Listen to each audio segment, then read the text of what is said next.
ሄርሜላ ፍልቅልቅ፣ ሄርሜላ የሚዲያው ንጉስ፣ የኔ አዛኝ፣ የኔ ልዑልት፣ የኔ ልዕልት፣ የኔ ወርቅ።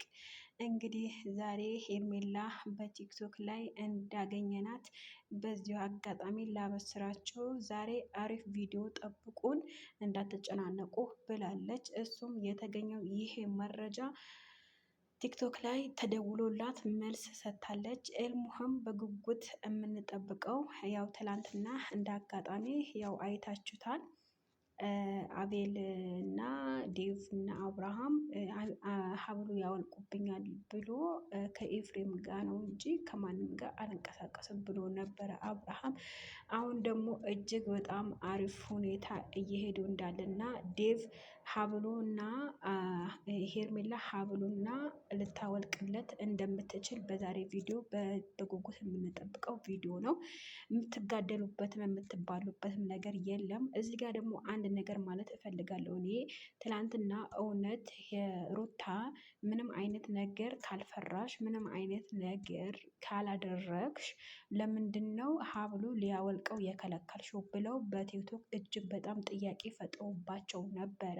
ያንም ደግሞ ለመመለስ ግዴታ ዛሬ ቪዲዮ መለቀቅ አለበት። አለበለዚያ ደግሞ አብርሽ ወይም ደግሞ ሄርሜላ ሩታ የሚያውቃቸው ሰዎች ጋር ተደውሎ ወይም ደግሞ ኤፍሬም ጋር ተደውሎ እንዲነገራቸው ነበረ። የህዝቡ እየጮሆለት ነው ያለው። አብርሃም አደጋ ላይ እንዳለ፣ አብርሃም ትክክለኛ ላይ እንዳልሆነ በጣም እየተጮሆለት ነው ያለው።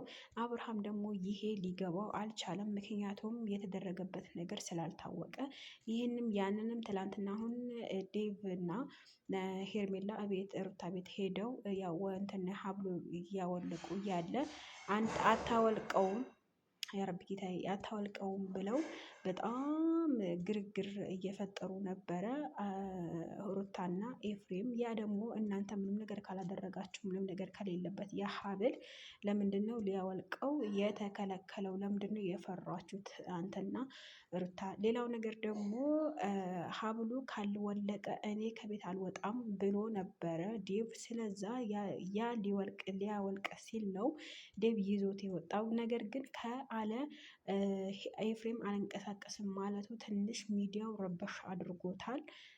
አብርሽ ምን እንደነካው፣ ምን እንደሆነ፣ ምን አይነት አደጋ ውስጥ እንዳለ፣ ምን አይነት አደጋ ውስጥ እንደገባ እስካሁን አላወቀም። እጅግ በጣም አደጋ ውስጥ እንደገባ እና በጣም መጥፎ ሁኔታ ላይ እንዳለ፣ ነገር ግን ያ ሀብል የሚስቴ ነው፣ ሚስቴ የሰጠችኝ ስጦታ እንዴት ነው የማወልቀው ብሎ ይሄ ሁሉ እየተከራከረ ነበረ በመሀል ማለት ነው።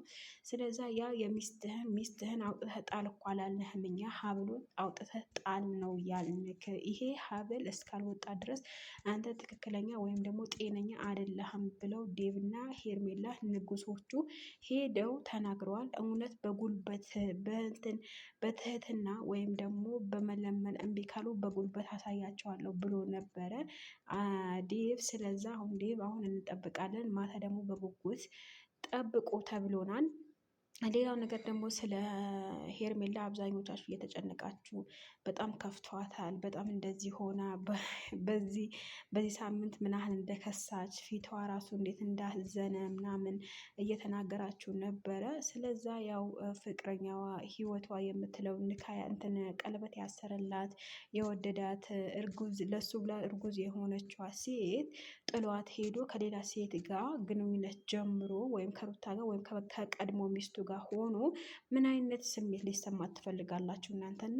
ብዙ እኮ ትላንትና የተለቀቀው ቪዲዮ እጅግ በጣም ብዙ ነገር ተብሏል፣ ብዙ ነገር ተደርጓል። አንዳንዶች ዲራማ ነው፣ ዲራማ ካልሆነ እንዴት ነው ይሄ ነገር በአብርሽ ቤት ብቻ የሚለቀቀው? እንዴት ነው ካሜራ ደቅ ነው እንደዚህ የሚያደርጉልን ነገር ከሆነ አብርሽ ጤንነቱን የምንፈልገው እኛ ከካሜራ ጀርባ ነው የሚሉም አባባሎች አሉ። ነገር ግን እንግዲህ ምንም ማድረግ አይቻልም ውዶች። ላይክ፣ ሼር፣ ሰብስክራይብ አድርጉ። ቻናሌ ደግሞ እንደወደቀ ታውቃላችሁ። እኔ ደግሞ ተስፋ አልቆርጥም።